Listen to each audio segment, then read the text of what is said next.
সামসামি করলে যে বড় শেয়ারটা পাওয়া যায়, তামিম ইকবাল তারই প্রমাণ। চাটতে চাটতে বদ্দা আমাদের অবশেষে সফলতার মুখ দেখলো। খেতে নয় চেটেও যে বড় হওয়া যায়, তামিম ইকবাল আবারও আমাদের দেখাই দিল। যোগ্যতার মানদণ্ড যদি এখন সাটাসাটির মাধ্যমে করা হয়, তাহলে তামিম ইকবাল এখন দেশের সবচেয়ে যোগ্য ব্যক্তি। বাংলাদেশ ক্রিকেট বোর্ড আগে ছিল মায়ের দোয়া ক্রিকেট বোর্ড, আর এখন হইল বাবার দোয়া ক্রিকেট বোর্ড। কিছুদিন পর দেখবেন বিসিবির লোগোতে বাঘের পরিবর্তে তামিম ইকবালের ছবি লাগানো হবে, কারণ এক তামিম 100 বাঘের সমান।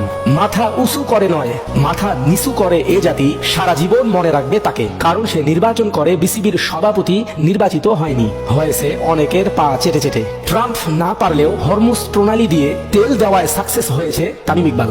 আসুন বিসিবির নতুন কমিটিতে কে কে আছে এক নজরে জানি। প্রধান হচ্ছে সাটাসাটি ইকবাল ওরফে তামিম ইকবাল, তারপর সালাউদ্দিন আহমেদের ছেলে সৈয়দ ইব্রাহিম, আমির খসরুর ছেলে ইসরাফিল খসরু, মির্জা আব্বাসের ছেলে মির্জা ইয়াসির ও প্রতিমন্ত্রী ববি হাজ্জাসের ওয়াইফ রাশনা ইমাম। বিএনপি জাতিকে এত সুন্দর রাজনৈতিক মুক্ত ক্রিকেট বোর্ড উপহার দিলেন যা বলার মতো না। সংবিধান অনুযায়ী তারা ক্রিকেট বোর্ডকে দলীয়করণ করে ফেললেন। মারহাবা।